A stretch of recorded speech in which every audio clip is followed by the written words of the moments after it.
Insérer un en-tête et un pied de page. Un en-tête est une zone de texte qui s'affiche dans la marge au-dessus du texte, donc en haut de la page. Pour l'insérer, on va sur Insertion, En-tête et on valide sur Standard. On voit qu'on a une petite zone délimitée par 4 angles qui nous indiquent qu'on peut écrire ici. Donc nous, on va écrire par exemple la poésie. Ce sera l'en-tête de notre page. Remarquez que sur l'en-tête, il y a des taquets de tabulation qui ont été prépositionnés. Donc un au milieu, si je fais une tabulation, et un deuxième à droite.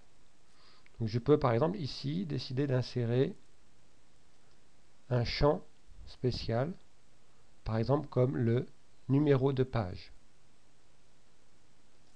Il me met le numéro 1. Remarquez le fond grisé qui indique que c'est un champ spécial qui est calculé, dont le contenu est calculé par l'ordinateur. De la même façon, on peut avoir en bas de chaque page un pied de page.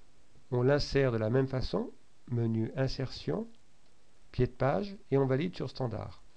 Donc on voit la même chose, une zone délimitée par deux angles et deux petits traits qui indiquent que l'on peut écrire quelque chose. Par exemple, nous on va écrire Charles Baudelaire.